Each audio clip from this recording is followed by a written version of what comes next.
পরিবারটি ঘুম থেকে উঠে এক ভয়ঙ্কর দৃশ্য দেখতে পেল। যে ইয়টটি এতদিন বিশাল সমুদ্রের মাঝে ভেসেছিল সেটি এখন রহস্যজনকভাবে এক বিশাল জনমানবহীন প্রান্তরে এসে দাঁড়িয়ে আছে। চারপাশের পৃথিবী একেবারে বিরান হয়ে গেছে, যেন পৃথিবীর শেষ দিন এসে গেছে। পুরো পরিবারটাই ছিল ধ্বংসস্তূপের মতো। সবকিছু দেখে মনে হচ্ছিল পৃথিবী যেন শেষ হয়ে গেছে। লোকটি সঙ্গে সঙ্গে একটি কম্পাস আর নৌ মানচিত্র বের করলো। সেগুলো দেখে সে হতবাক হয়ে গেল, কারণ সে আবিষ্কার করলো যেখানে আগে দক্ষিণ ছিল এখন সেটাই উত্তর হয়ে গেছে। মনে হচ্ছিল পুরো পৃথিবী যেন উল্টে গেছে। ভাগ্যক্রমে লোকটি ওয়াকিটকির মাধ্যমে কাছাকাছি থাকা একটি বৈজ্ঞানিক গবেষণা জাহাজের সঙ্গে যোগাযোগ করতে পারলো। গবেষণা জাহাজের বিজ্ঞানীরা জানালেন পৃথিবীর চৌম্বক ক্ষেত্র উল্টে গেছে, আর সেই কারণেই সমুদ্রের পানি আগের স্থলভাগের দিকে ফিরে আসছে। ফলে যে জায়গাগুলো আগে সমুদ্র ছিল সেগুলো এখন স্থলভাগে পরিণত হয়েছে।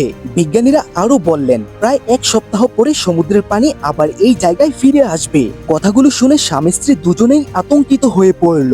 তবে গবেষণা দলের লোকেরা জানালেন তাদের সাবমেরিনে এখনো 3 জন মানুষের জায়গা খালি আছে। তাই তারা সিদ্ধান্ত নিল অন্তত তাদের সন্তানকে সাবমেরিনে পাঠিয়ে দেবে। এরপর পরিবারটি প্রয়োজনীয় জিনিসপত্র গুছাতে শুরু করলো এবং ইয়ট ছেড়ে বেঁচে থাকার নতুন অভিযানে বের হওয়ার প্রস্তুতি নিল।